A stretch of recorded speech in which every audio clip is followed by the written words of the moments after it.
Okay, there's a lot of big stories. I'm talking really big stories that we must address. To go through all of this, I have former CIA Larry Johnson with me. Larry, thank you for joining me again. Always a pleasure, my friend. Okay, so since you and I last talked, there's been a lot going on with the different wars, but there's been a lot going on here in the United States of America. We had a presidential debate where the sitting president of the United States froze up multiple times. He was distracted. Many doctors are now coming forward saying, yes, he's showing signs of dementia. It's somebody took video camera of Dana Bash of CNN trying to point back to Jake Tapper to get the president's focus. I mean, it was really, really bad. I know that you're Uh, still well connected with the intelligence agencies and also people around the world. What was your reaction to the presidential debate, and what feedback are you hearing from people around the world? well, I was not surprised. What surprises me is that people were surprised. You know, going, "Oh my God! It appears that Joe Biden may have dementia." And my son came out during the debate, and I said, "Son, Helen Keller could have seen this, okay? And just remember, Helen Keller was deaf, dumb, and blind." So this has been readily apparent for more than the entire time he's been in the presidency.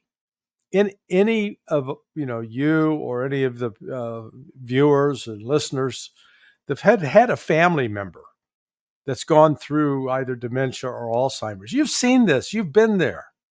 This what's happening to Joe Biden is not it's not like a skin rash that can be cleared up with putting some Ovaltine on it or some ointment. Uh, this is a degenerative disease, and as bad as he was last Thursday, he's going to be worse a Thursday from now. And if they're hoping to trot him back out on the debate stage in September, he's going to be even worse then. So this isn't going in the right direction. And what's so alarming is that you've got so many people that have been enabling this dysfunction. It just goes to show that when Hans Christian Andersen wrote the Emperor's New Clothes, but that was what 300 years ago. He was tapped into human nature. What we're witnessing today is the same kind of human nature that existed back when there wasn't Instagram and Facebook, or when there wasn't television or radio. But the story of how people can become so enamored of power that they will lie. And it took only the small child to finally say, "Hey, that he's naked. You don't have any clothes on." And everybody went, "Oh, the kid's right." Well, remember, it was a week before that debate on Morning Joe with Joe Scarborough and Mika Brzezinski. They were bringing on all these hacks to say that the Republicans, and I'm not here to defend the Republican Party, but I'm just, they were blasting all the MAGA Trump supporters for lying and taking these clips out of context of Joe Biden. That actually, Joe Biden, they won't let him on Jeopardy because he's so sharp and he's so able. He would win all the money. So my God, keep Joe Biden off Jeopardy. And so, I mean, they were pushing this nonsense. Meanwhile, if he doesn't have a teleprompter and it's after like 6 p.m. in the day, the man's not coherent anymore. Some would argue whether he was coherent before, but let's set that aside. Here is a man that is supposed to be in charge of U.S. foreign policy, has his finger, as they say, on the button that can launch and initiate a nuclear war, and he literally does not know where he is. That facial expression that you get with your slack jawed, the slack jaws where your mouth's hanging open going, and then you got that vacant look in your eyes. like, where am I? What am I doing here? What is this? That, everybody could see that. It wasn't a matter of interpretation. You see that, and it's somebody who's he's not self-aware. You've seen, it's one thing to see that phenomena, in children who have suffered a severe physical, mental handicap, where, they have no longer control over their face or their features. It's a medical condition, and you minister to the children, and you try to help them. But, in this case, you've had an entire press enabling Joe Biden. And now they discover, hey, he's a mess. We got to get rid of him. Yeah. I think where you and I cover the news every single day, we watch him. I told my wife, I have this documented. I've told my community many times.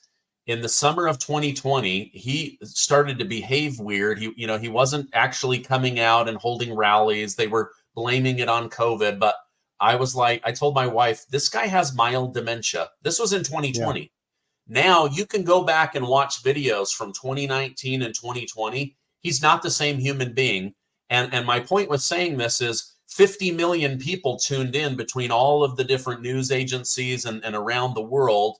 And they saw him maybe for the first time since the State of the Union, or maybe the presidential debate in 2020. And they went, oh my gosh, like he looked like a deer in headlights for most of the 90 minutes.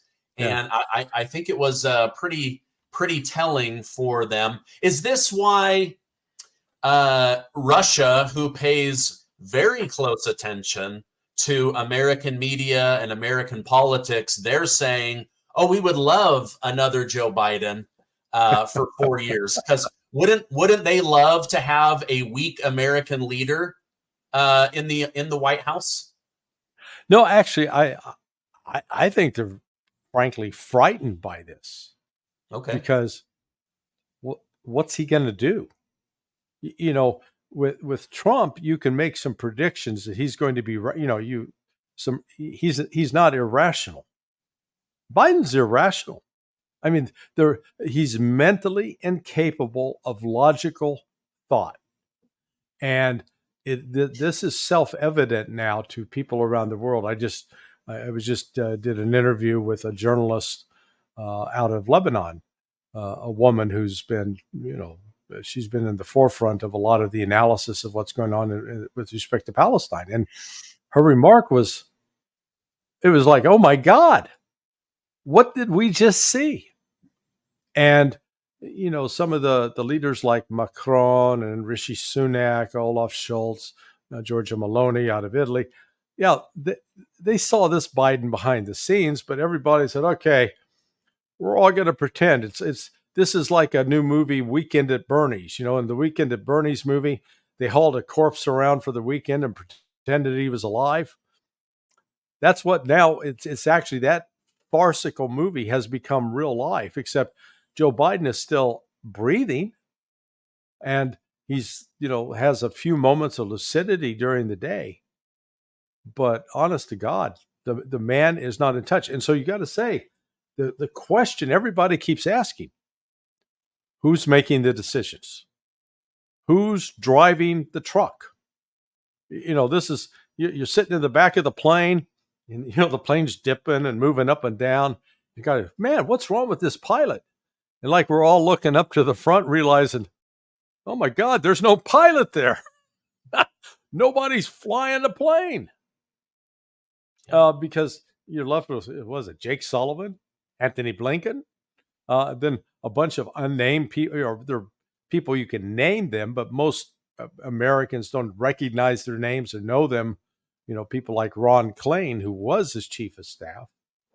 So what you have are people who've not been elected and who are not actually subject to any kind of scrutiny, that are making very consequential decisions that could lead us into a nuclear war. And an example of one of those decisions, not to take us off track, but the United States has now announced that it's going to deploy mid-range medium nuclear weapons, medium-range nuclear weapons into Europe.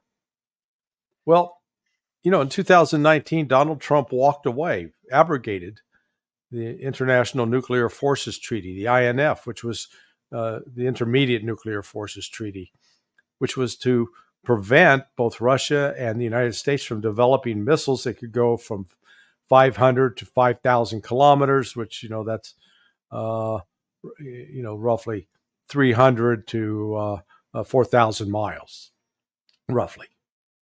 Well, we walked away from that, and Russia didn't start doing anything. But when the United States announced it was going to start deploying those kinds of missiles into Poland, Romania, Germany, Finland, Russia said, "Okay, game on. We're gonna ramp up our production and put those out." And the difference there is now Russia can outpace us, by light years in terms of producing this stuff. Well, who's making that decision? I mean, it's not a rational decision to challenge Russia on this point at the very time we're incapable of manufacturing the very weapon systems we're claiming we want to deploy.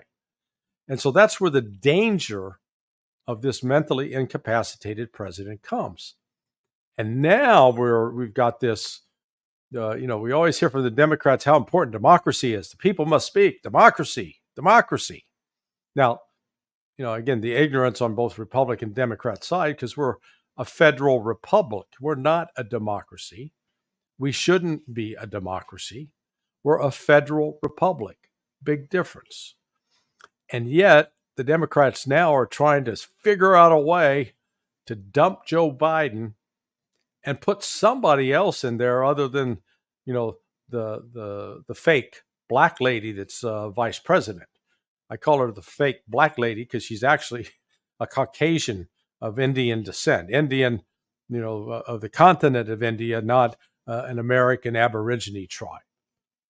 And, so they've got the country, the party that insists that all Republicans are racist are themselves looking for a white candidate. They're talking about Gavin Newsom, Gretchen Whitmer, bring on the white people. Like I said, this would be high comedy if the very security of our nation was not at risk. So, I mean, it's I've seen Italy and Iran. Essentially their SNL mocking Biden, like fainting at the pulpit and or the podium, and so they are mocking. And going back to what you said, the news was trying to say, oh, Republicans are taking things out of context and making these cheap fakes or deep fakes. But then now you have the aides of like Italy and England and Germany. They're coming forward after the debate saying Joe Biden's attention span couldn't even last 1 hour. He missed the big G7 dinner. He was late. He wandered off. He couldn't hold his attention span. Like, it's really bad. It's so interesting to me to watch how each party portrays something, right? So the day after the debate, Biden stayed in Atlanta and did a rally, and he says, my grandpa said it doesn't matter how many times you get knocked down, but that you get back up, and everybody's like, oh my gosh, he's brilliant. He had a cold. He's still the great leader of the world. Then at that same event, an hour later, you have Republicans showing media clips where literally his wife, Dr. Jill Biden, is like, you did good, Joe. You knew all the answers. You're such a good boy, like treating him like a baby because she realized he's got an infantile mind at this point. It's just, it's interesting for me to watch the two sides. And speaking of that, you have the Obamas that are now saying, holy crap, we've got to be the adults in the room for the DNC. And publicly they're saying, we've got Joe's back. He's great. You can have an off night. He'll be better prepared in September. But my understanding is, and according to like the Daily Mail, behind the scenes, they are all panicked They are saying, who do we replace him with? Who's going to step in? How do we salvage this train wreck? What are your thoughts on the public signs that they're showing, and then what they're actually doing privately? There's a part of me that wonders how much of this, let's call it scripted drama. Okay. So I know for a fact 7 months ago in January, I was hearing from friends who are connected to the Democrats. And they were telling me this in January, that there was a meeting in the summer, July, August of 2023 with Michelle Obama and top Democratic political operatives, where they persuaded Michelle Obama that, okay, we're going to, Joe Biden will resign. He'll announce that he's not going to run. And we want you to agree that you will be willing to serve as a candidate. Now, Michelle reportedly said yes. Now, I don't doubt my friends in terms, they weren't fabricating this. And again, this was last January. And I don't doubt that the people who were telling them this were telling them the truth. But I seriously doubt that Michelle Obama's got the stomach and the backbone, frankly, to do this. She's not, whatever her faults, she is not a narcissist like her husband, Barack. And candidly, to really anybody that's going to go and seek the presidency, they tend to be a narcissist. Trump's a narcissist. Obama was. Clinton, most certainly. George W. Bush, yes, in his own way. And it's unfortunate that we get these kinds of dysfunctional personalities out there in front. But, Michelle Obama, she couldn't even keep a Netflix show going. Couldn't attract an audience. So it's like if you put potato salad out in the hot sun in July and you don't attract flies, there's something pretty wrong with that potato salad, okay? And so she couldn't attract viewers. But there is this thing circulating that the Democrats have this elaborate plan in place to replace Biden, put a new candidate out there somehow, and that they'll beat the Republicans. Now, I don't doubt that there are some Democrats thinking that, and that maybe there are actually a plan to that effect. But they ignored the counsel of Mike Tyson. Remember, Tyson says you have a plan in place when you get in the ring until you get punched in the face, and then the plan changes. So what they didn't count on is how bad that Jill Biden and Hunter Biden want to hang on. Hey, Dad, hang in there. They will literally do a weekend with Bernie's with him. They will drag his corpse around and prop him up and make him look like he's, the Jeopardy king of the world, just in order they will avoid legal jeopardy. Now, so this leads to all sorts of possible speculation about the behind-the-scenes negotiation. I think the Bidens might agree finally that Joe will announce, okay, I've got some health issues and I'm just going to I can't do it. But that quid pro quo will be, he's got to guarantee that none of the families go into jail, that they all get a pardon, that, get to keep all of their ill-gotten gain, and the government will leave them alone. Well, that promise doesn't hold water if Donald Trump comes into office. Or maybe the negotiations go to the point they seek assurances from Trump.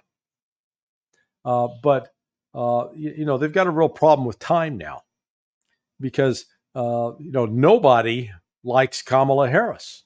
Well, I won't say nobody. The black women like her. Some of the liberal white women like her.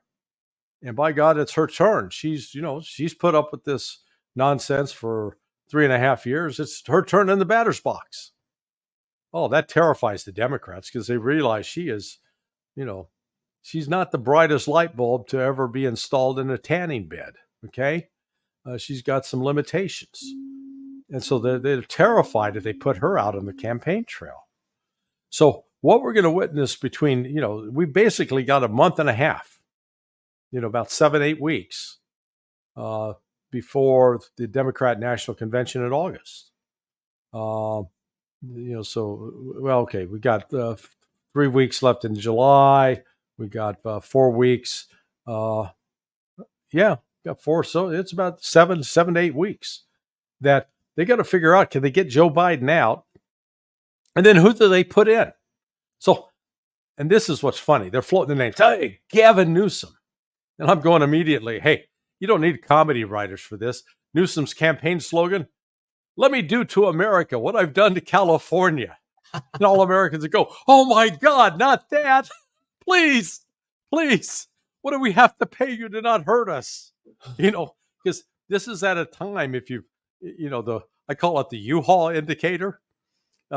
If you, and we had neighbors actually across the street that had to move from Florida to California. Basically, U-Haul paid them money.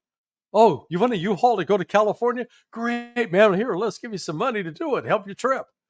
Whereas if you want to take a U-Haul from California, like from Los Angeles or San Francisco, and come to Florida, they're going to charge you like $5,000 a mile. You're going to have to have a home equity loan to afford it as you come east, just because the exodus of people from California.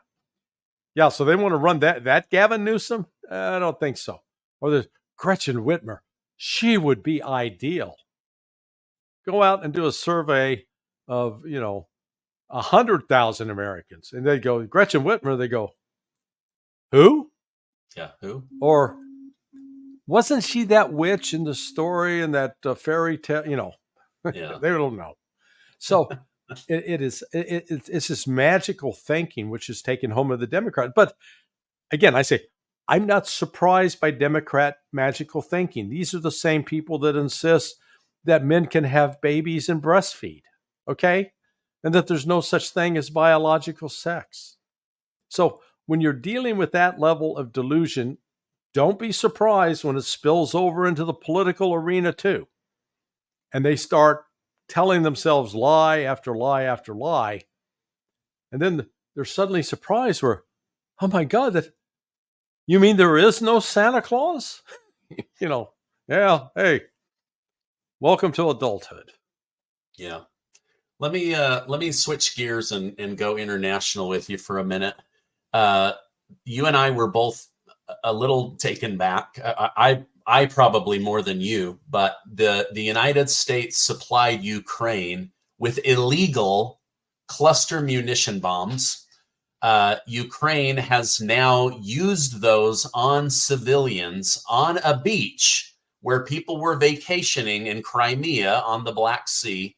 5 people are dead, over 100 injured. It looks as if, I don't know if the United States gave them coordinates or permission, but they certainly gave them the bombs. What do you know about this story? I saw the video.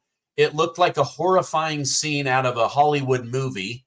I know at least 5 are dead, over 100 injured. It was a difficult video to watch. What can you tell my viewers about that attack? It could have been worse. So let's start with the ATACMS missiles. The United States is supplying ATACMS that carry cluster munitions. The cluster munitions are banned under some international conventions, but the United States didn't sign on to them. Russia's not signed on to them. A couple of other countries. So the United States and Russia could argue, okay, we're going to use them because we have not accepted the international ban. But they are banned because, these cluster munitions, if people aren't familiar with them, they got all these little balls about the size of a softball. They're a little smaller, and they'll spin out, and then they can explode and detonate. The problem is sometimes they don't explode. They wind up on the ground, and man, kids come along and go, cool, look at the new ball. When they pick it up and it blows up in their hand, it'll either blind them, decapitate them, blow off an arm or leg, or kill them. So it was seen as such a, really a dehumanizing weapon. That was the impetus that led to ban it. So This from the direction the attack was launched, it requires one that there is intelligence data that's gathered only by the United States and its NATO allies. So the United States, apart from giving that weapon system to the Ukrainians, then the United States and its NATO allies produce the intelligence information, geocoordinate information, other data that's inputted to fire and launch that guided. It's because it's basically a guided missile. I've used the analogy. If you recall that last year there was a 6-year-old kid in Virginia, maybe it's 2 years ago now, who somehow got his hands on a gun from home, took it to school, and shot a teacher. Now, I remember that. Number one, there's no way a 6-year-old kid should have that gun, and a loaded gun at that. Yet he did. That means the parents are responsible, ultimately responsible. Why? They owned the gun. They didn't secure the gun. They loaded the gun, and the kid got a hold of it, and they had no control over it. Well, this is sort of like that, only worse. Because in this case, this is like the mother giving the kid the gun. When the United States gives the Ukrainians the attack of missiles, we're giving them the equivalent of a gun. And we're giving them a loaded gun. And we're giving them the ability to fire it.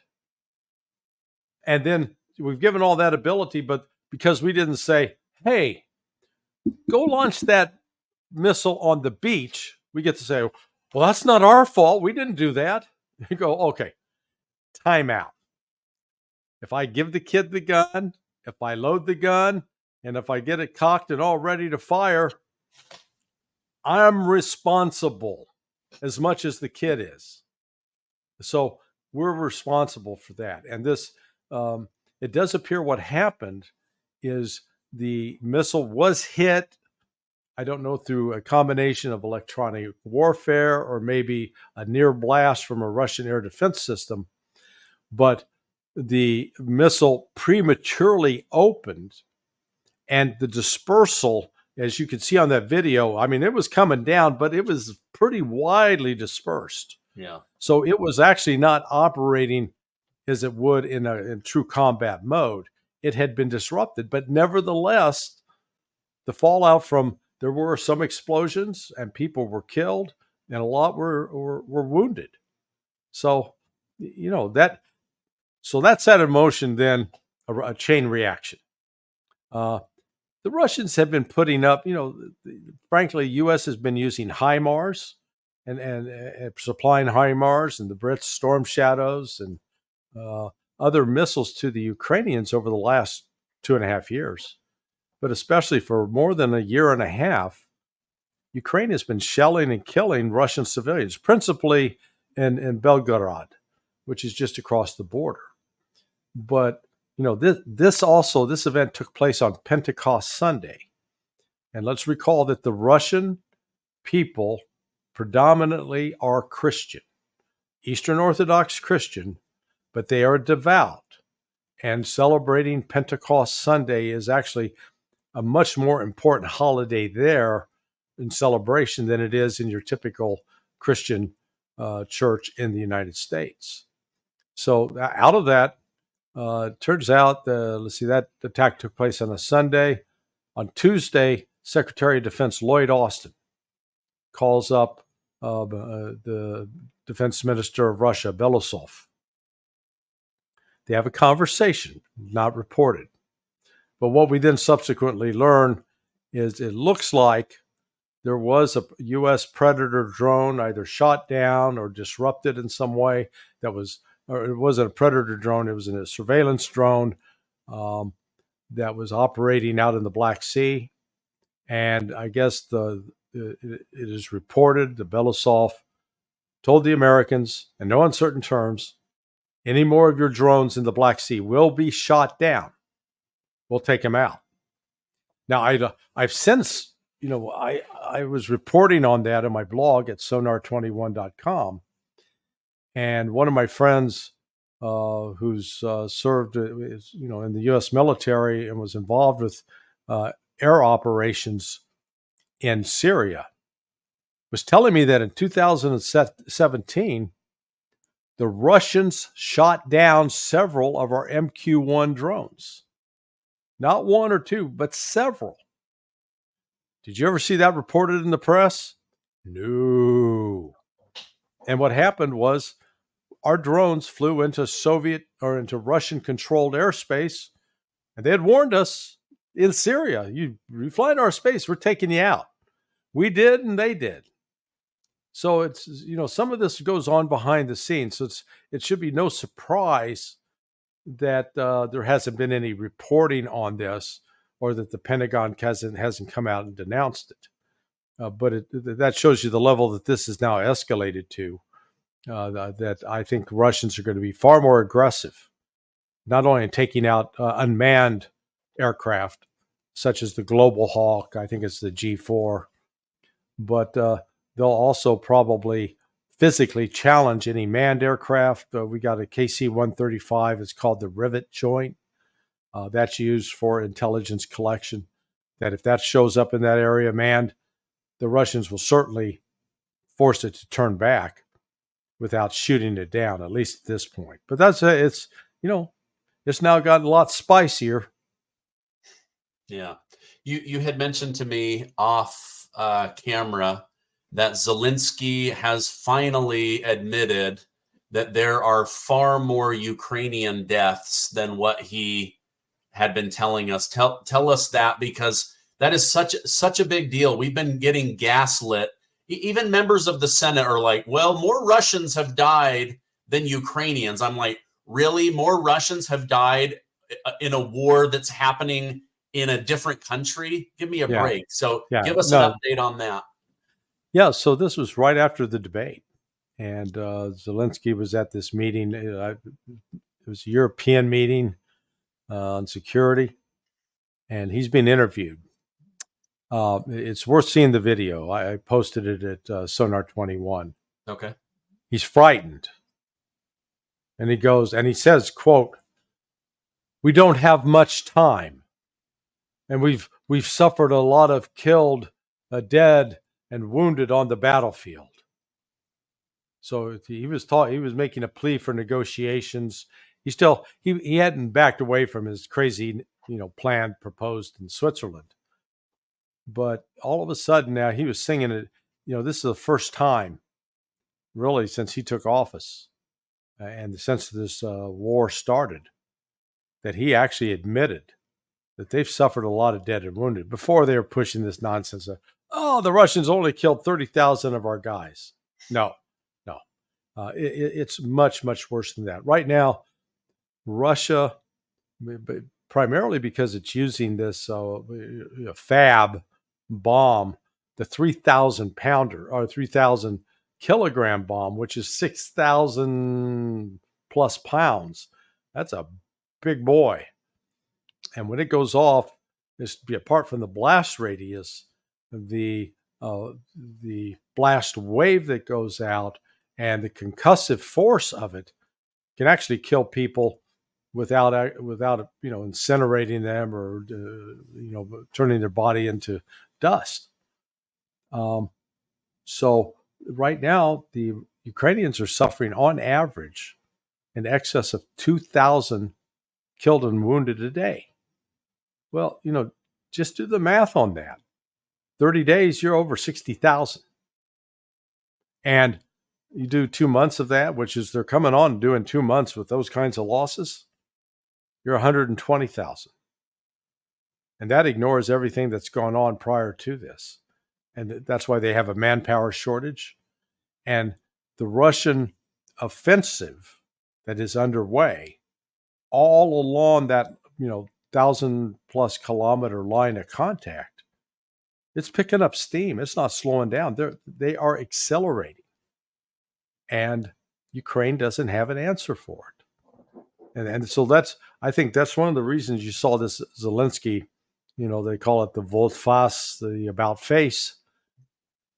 He realizes Joe Biden is not going to be there to shovel money at him, the odds are that Donald Trump's coming in and the clock's ticking down.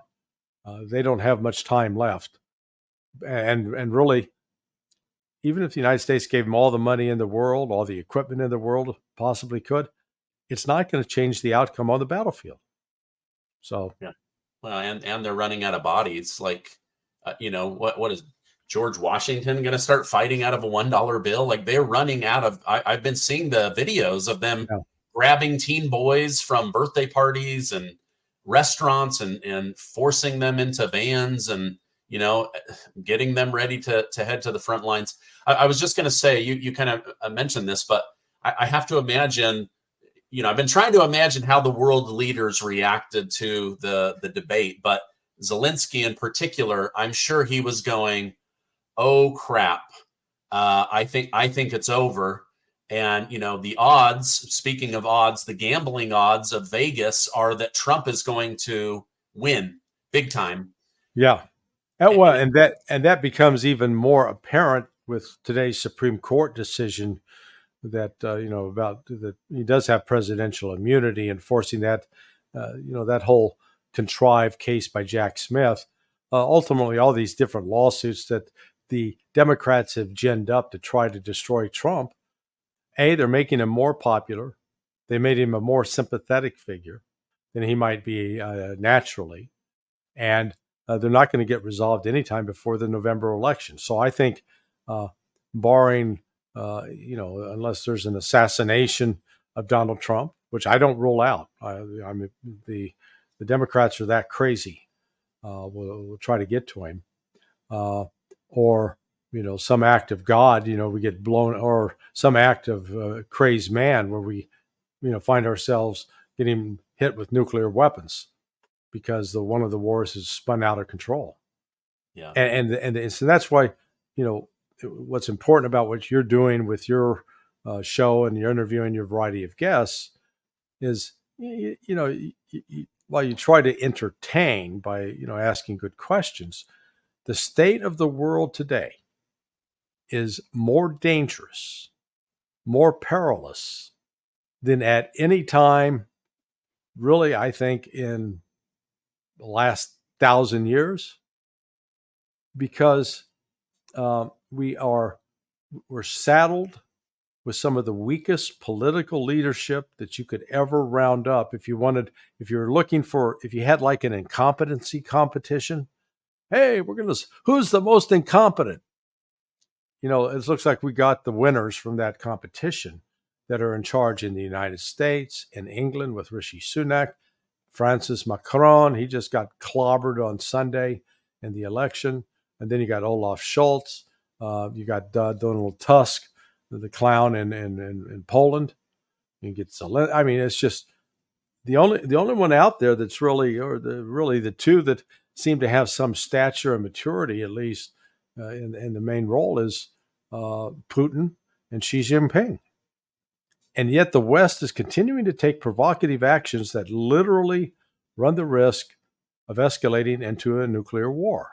Like we talked about earlier with the United States saying, oh, yeah, we're going to start deploying those intermediate nuclear weapons into Europe on the frontiers of Russia.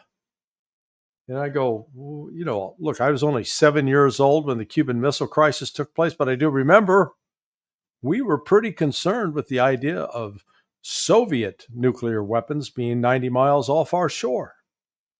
And then we later discovered, well, the reason the Soviets were doing that is because we had already put those kinds of missile systems in place in Turkey on Russia's border. So the Soviets were doing turnabout's fair play.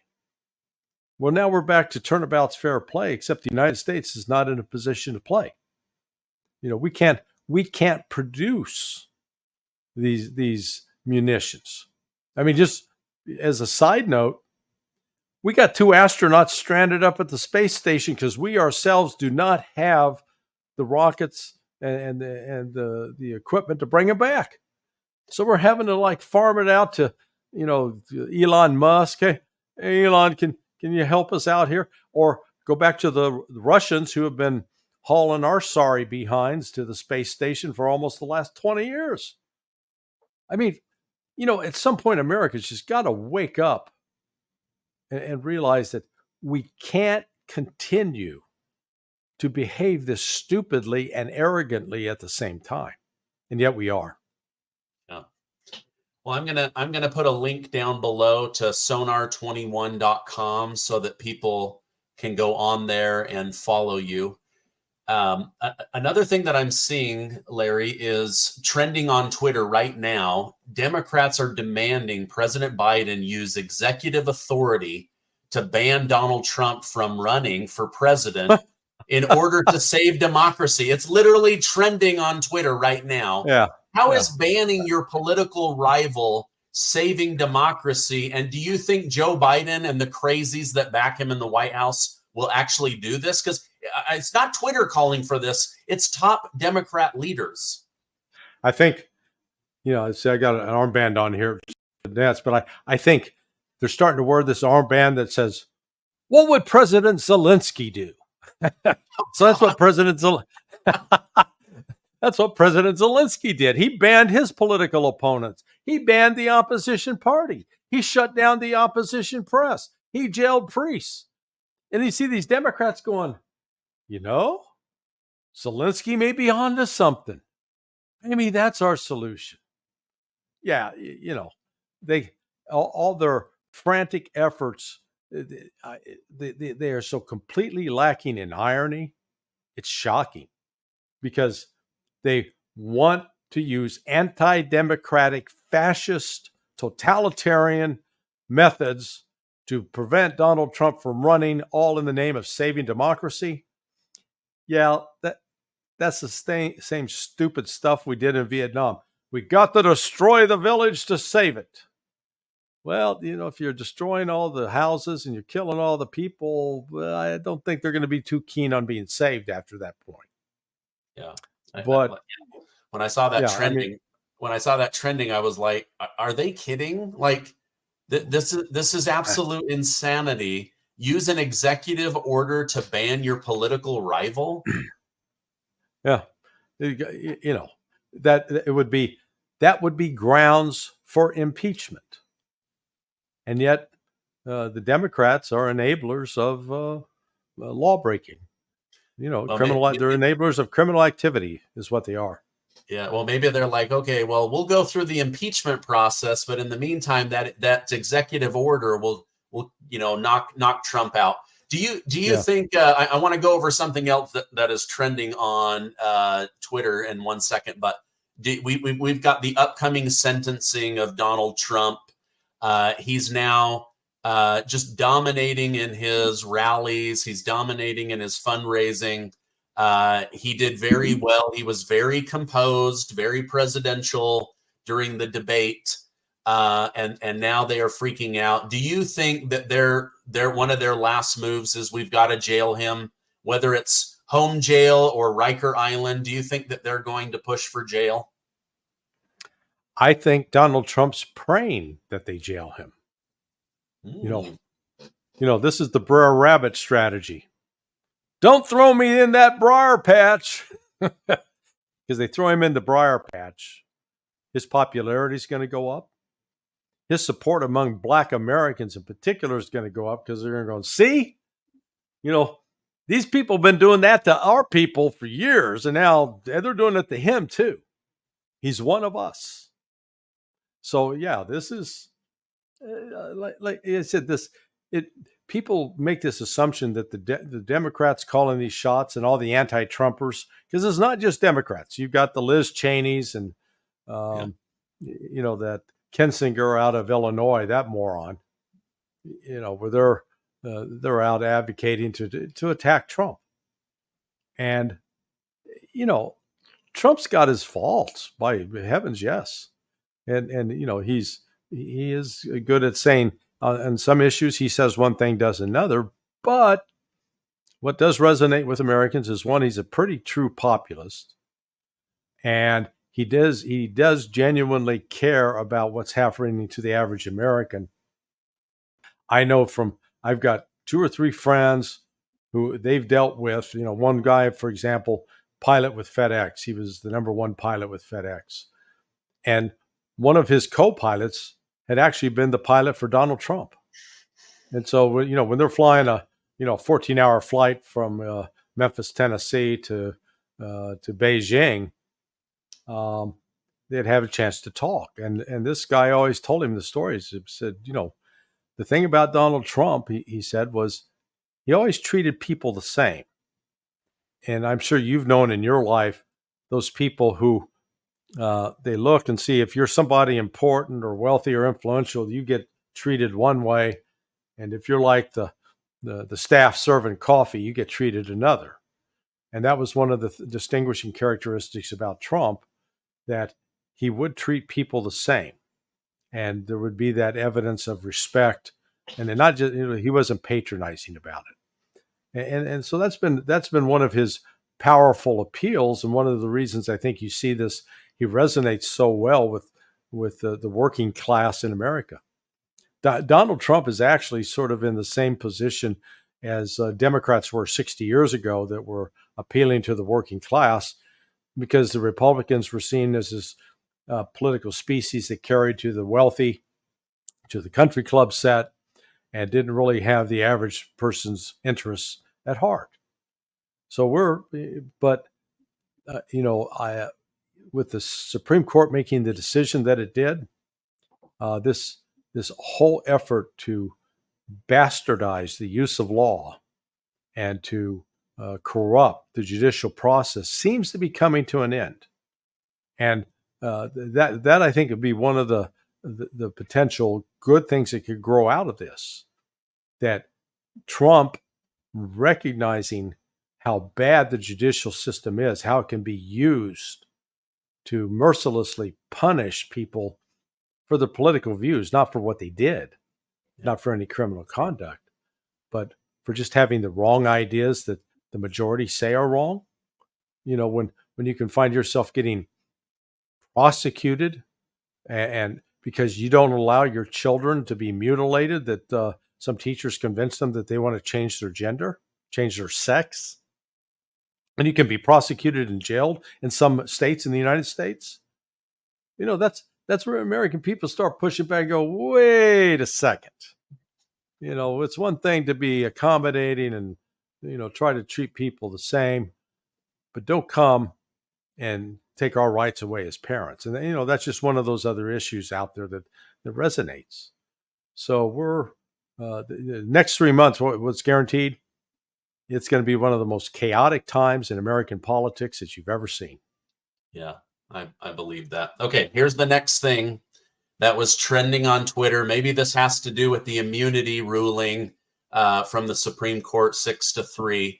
But on Twitter, trending right now is Democrats are also demanding that Donald J. Trump be labeled a terrorist, and the U.S. Army commanded by Biden to arrest him and do a military tribunal. Like, wow, the QAnon bullcrap has swung from one party to the other, right? Like, this is insanity to me. This is, just a sign of desperation. They know what's coming. They know they're going to get their ass handed to them. They know the vast majority of American people said, we're sick and tired of this. And instead of these people being smart enough to say, hey, let's tone it down. Let's keep our plans secret. We'll still figure out how we can sandbag and sabotage this guy. Oh, no. They're opening their mouths and making it quite apparent that they are these, neo-fascists, authoritarian dictators. I don't want to ever hear one of them lecture us about what Xi Jinping is doing or Vladimir Putin is doing. These guys are worse than any authoritarian dictator in world history. They're just as bad. And it's the only thing is there is this thing called karma, and let's hope the karma plays out. Yeah, at least like the Obamas and especially the Clintons, as evil as the Clintons are, they are like, whoa, you can't go too progressive. You've got to at least appear like a centrist. Yeah. They're trying to tamp down the crazy of the left, the most left progressive side of the party, which is dominating the party, at least from media talking points. But they're saying we got to tone it down. But you've got all these wild Democrats. I mean, they're literally saying label him a terrorist, and have the military arrest him and a military tribunal against a former president. Hey, look, that's how the Soviets used to roll. Once they could declare somebody an enemy of the state, man, they'd cart their ass up and haul them off to Siberia. And they'd be breaking rocks. They didn't necessarily do anything wrong. Well, that was the Soviet Union then. That doesn't exist now. What we're seeing is the United States. You've got a group of people that want to turn the United States into the old Soviet Union. And not surprisingly, a number of them are avowed communists in the old style sense, that they want to have the government with total control over an individual's life, that the government decides what the individual is going to do, as opposed to saying, hey, you have the right to make choices. But if you're going to make those choices, you also have to be responsible for those choices. Yeah. Our mutual friend, Colonel Douglas Macgregor, said after the presidential debate that America's enemies witnessed a diminished sitting president, and that this is incredibly risky for the world and for America. He recommended that Biden step down and call for an early election in order to get a new president in power. Can this even happen, or isn't the proper protocol for Biden to either step down or Kamala Harris to invoke the 25th Amendment and have him removed, and then she fills the seats? What are your thoughts on his comments? Yeah, no, I think I have a lot of respect for Doug, but he's off base. Follow the Constitution. Constitution dictates the president's medically incapacitated, either mentally or physically, to serve. He's removed from office, which means then Kamala Harris steps in as vice president. The problem is people don't like her as vice president. They don't trust her as president. But hey, that's what you folks chose, so live with your choice. Okay. And then once she's in as president, she would have to nominate someone to serve as vice president, which then gets real interesting, because anybody that's selected as vice president is going to have to be approved by the House of Representatives and by the Senate. And in fact, I think the vote in the House is not by, it's basically by state. So, Florida gets a vote, Texas gets a vote, and so the Republicans are actually in a position where they could literally dictate who's going to be the next vice president. Yeah. So imagine them making Trump Kamala Harris as vice president. Oh my gosh, that would be great. Yeah. So, I mean, look, we're facing about basically three scenarios. Scenario one is Biden's not going to resign. He's going to hang in there. He's going to run for president. He's going to lose, or he might win. But regardless of whether he wins or loses, whoever is his vice president will become president if he gets elected. He's not going to survive another 4 years in office. So, that's option one. Option two, he announces he's not running for re-election, creates an open convention, and then the Democrats show up in Chicago, and it's going to be like a sort of a deja vu all over again with respect to 1968, where they slug it out and figure out who's going to be the nominee. And, that will split the Democratic Party at that point. But it may mean that Kamala would be the candidate, or Kamala might not be the candidate. Or option three, the 25th Amendment and or Joe Biden just doesn't come down for breakfast some morning. He's, cold and dead in his bed upstairs. So, those are the three basic options going forward. The negotiated end for the 25th Amendment, a lot of that is in the hands right now of Jill Biden and Hunter Biden, who I don't know if it's an opening negotiating position or if it's sincere that they want him to hang in there so that the grift can continue, or they want to make sure they get a good deal cut, that they're not going to wind up in handcuffs and wearing orange suits. Yeah, my understanding is that Jill and Hunter are the two biggest voices telling him to push through. I guess I read on the Daily Mail that even Biden's sister has come forward and said, "Shame on you, Jill. This is elder abuse. Tell him to step down with dignity. Tell you guys he can walk away right now with dignity and say, I'm going to spend my remaining days with my family and grandchildren." But my guess is Hunter wants him to stay in because he doesn't want to go to jail. He needs that pardon, but they don't want to immediately pardon. So he has to go through the judicial process of appealing. And Jill Biden, I think she likes the attention. I think she likes being first lady. I think she likes the pretty dresses and the photo shoots, but that's endangering our country. Right. Yeah. These people are putting themselves over country. That's for sure. They're not patriots. Yeah. Okay. Another big thing that came out, and I appreciate you coming on. Supreme Court Justice Clarence Thomas has made a public statement about Special Prosecutor Jack Smith, who's going after Trump for J6 criminal charges, which just got weakened because of the Supreme Court, but also espionage charges in the classified documents case in Florida. Justice Thomas said, "How can a private citizen bring charges on behalf of the government, let alone against a former president? He was not appointed by Congress. Does he even have the authority?" So you now have a Supreme Court justice saying this person doesn't even have legal authority to go after Donald Trump. What are your thoughts on that story? No, Thomas is exactly right. I mean, this is, Jack Smith was simply ginned up as a political hitman. And he comes with a very sordid past. My business partner, I don't want to call him former business partner because we still have a relationship. We're just not working at the same level we were years ago. He filed a complaint with the Inspector General of the Department of Justice. He's got very credible evidence that Jack Smith, when he was over in Europe with, with the International Criminal Court, that he was involved with extortion and corrupt activities, and using and extorting people out of Serbia in particular. So Smith's got a very, very questionable past, and he is actually under investigation right now by the Inspector General of the Department of Justice.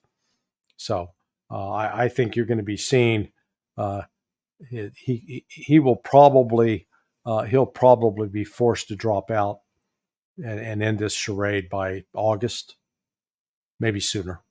Okay. Okay. The New York Times has run two inflammatory article headlines within a day of each other. Let me read those to you, and then I want to get your reaction. The first one was from the New York Times again, that in service to his country, President Biden should drone strike Donald Trump. This is an actual article headline that came out today. And then just about 24 hours ago, to serve his country, President Biden should leave the race. So which is it? To serve his country, should he leave the race, or should he drone strike former President Donald Trump? I can't believe that these are even headlines at the New York Times. Yeah, well, when they're advocating the death of a president, even a former president, it usually elicits a Secret Service intervention and a possible arrest. I mean, this is it's beyond disgusting, and that's the kind of that's the kind of just stupid action by political partisans who are so blinded with hate that they forget that there's some fundamental principles of law and order that ought to be upheld, and constitutional rights.